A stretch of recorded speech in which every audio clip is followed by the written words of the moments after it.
Hi, I'm Madison Clover, and today I'm going to be talking about my educational giant, Thomas Jefferson.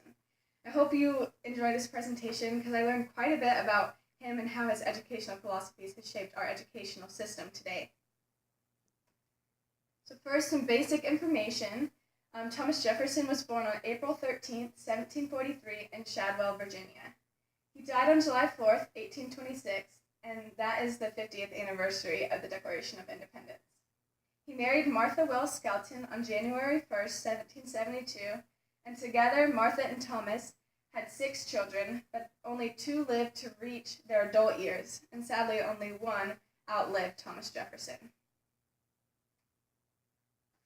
So Thomas Jefferson was just like any child. He loved to play, he loved to read, he loved to practice his violin, which I think is kind of cool. So he was the 3rd out of 10 children born to Jane Randolph Jefferson and Peter Jefferson. He was born into a very wealthy and pretty prominent family in Virginia. Jane Randolph Jefferson, she claimed royal ancestry in English and Scottish descent. And Peter Jefferson was a very successful plantation farmer. Thomas Jefferson, like I said, loved to play in the woods like most children, and he practiced his violin, and he loved to read. He once said, "I cannot live without books." He started his formal education at the age of 9, and he loved to learn. He was taught and tutored by both Reverend William Douglas and Reverend James Maury. He continued his formal education by attending the College of William and Mary, and that's in Williamsburg, Virginia. So he's had numerous political careers and other careers.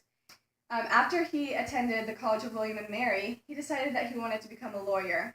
At that time, they didn't have law school, so what happened is you would study with a successful lawyer at the time before you took the bar. So he studied with a man named George White, and he became a very successful lawyer. And that's where he met and married Martha. And after he was a lawyer, he decided to go into politics. And as you can see here, he had a lot of political careers. He was the governor of Virginia, Secretary of State under George Washington.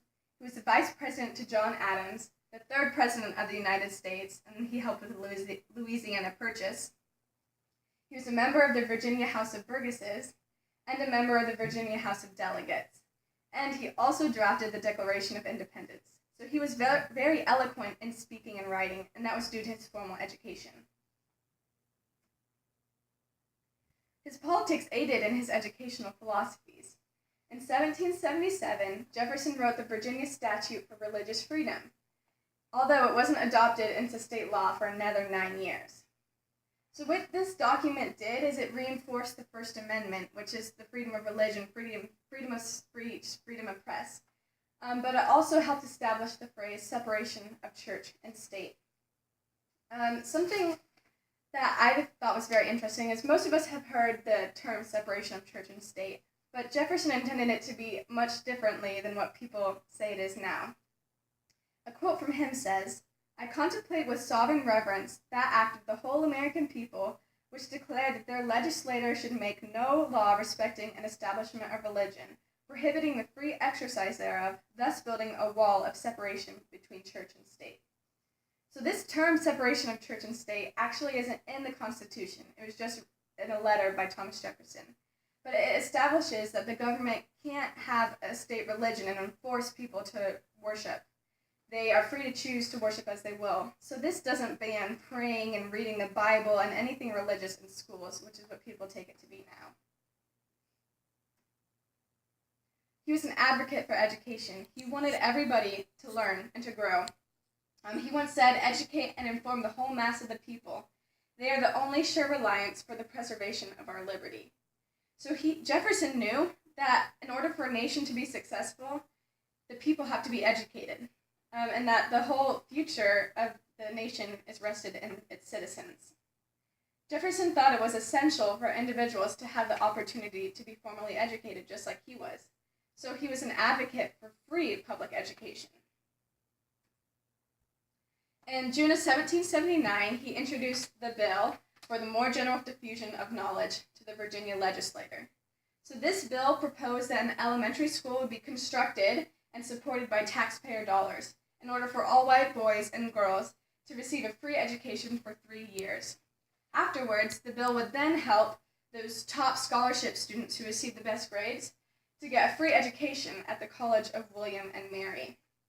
So he wanted people to be educated and to learn, and that's why he wanted this bill to pass, so that those who are poor would have the opportunity to learn. The bill didn't pass, although he tried numerous times to persuade the original assembly. So Thomas Jefferson has a great legacy. He organized the University of Virginia, and this was the nation's first secular college campus, and it opened on March 7th, 1825. Although his bill for the more general diffusion of knowledge wasn't ratified during his lifetime, it did pave the way for the free public education system that we have today. There's also a homeschooling program named after Thomas Jefferson, and it's called a Thomas Jefferson Education. And this homeschooling program emphasizes the ability for students to learn based on the classics of literature.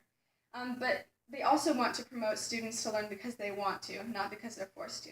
And that was something that Thomas Jefferson really wanted, is that he wanted people to learn to progress, not because they're forced to go to school. There's also numerous schools and universities that have been named after Jefferson. But I think the biggest legacy that Thomas Jefferson had was his free public education system. I went to a free public school, and I'm sure many of you did, and it definitely paved the way for me to go to college.